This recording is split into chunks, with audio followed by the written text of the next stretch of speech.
Hi there, I'm Annette Lawless, and I don't know if you're new to my social media pages or if you've been following the big headline here in Kansas, but we have a couple of missing women, and I wanted to give you an update of some stuff that we're doing here at my TV station, Cake News. If you follow me from Kansas, you're familiar with me. If not, it's okay, welcome.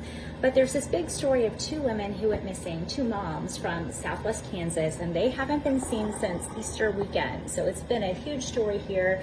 And I typically, by the way, it may seem a little weird to you, I do a lot of coffee making here in our break room at my TV station. And I figured while I'm brewing, might as well just give everybody an update of stuff while we're getting this going for the day.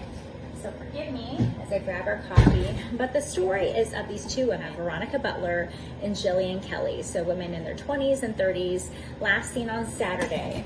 And if you've been following the story, you know that they were supposed to be going to get Veronica's kids. She has some children. They were going to have a birthday celebration they were heading to. And the two ladies never made it there. So kind of a crazy situation to follow story-wise here, because you just don't hear of stuff like that often.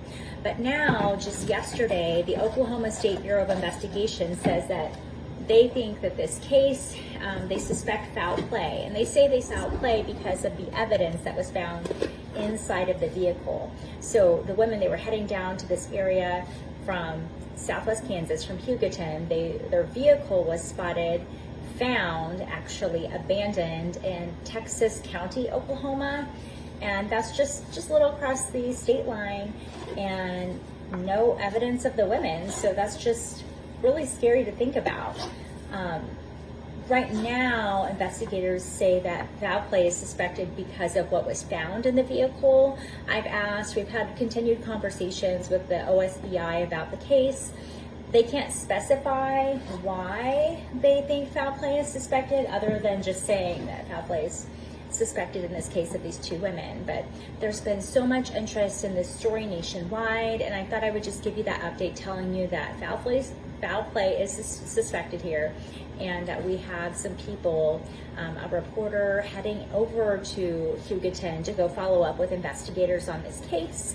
And we'll have updates from, I believe, Jocelyn Schifferdecker will be heading out there on our behalf, giving that update to people on Cake News this evening. So make sure that you're following Cake and following Jocelyn on social media as she provides that update for us, and hopefully we'll get some sort of resolution for the families involved. Both of them have kids and large families that certainly want to have some closure, some hopefully good news, but we're just waiting to hear more. Really no developments have taken place, at least that we know of as the public and news media, in regards to these two ladies. So that's something that I've been following. If you're new to what I do here, I work at Cake. I'm a morning show anchor, and I investigate the stories of missing people. I have this news franchise called Missing in Kansas, and I started it about 6 years ago.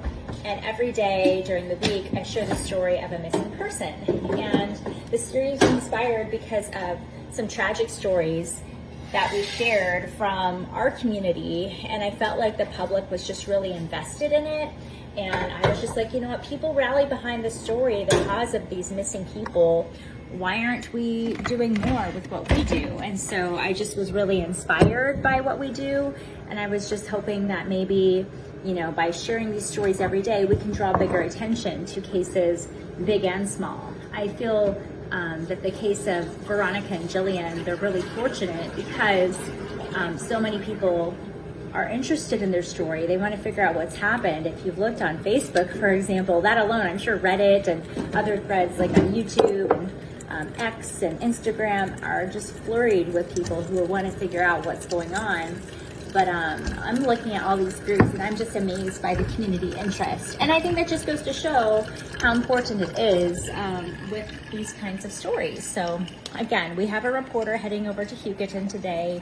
She's going to share updates with us with the investigators that she's speaking with. I've had continued conversations with other people as well, including some people in the church community, and keeping an eye on stuff with the families involved, because I just know for them, they're just so anxious and I'm so worried and thinking of them. So I encourage you to keep following my page here and follow Cake News for updates as we continue to get more information and hopefully some good news, or at least some news sometime soon for everyone's sake. So a lot of heartache for these families and these communities. I mean, the community of Hugoton, I mean, we're talking about 4,000 people. So it's a town where you know a lot of people, you know everybody, right? And these are the neighbors and the friends and the families that just want to get some answers, and hopefully they'll get them pretty soon.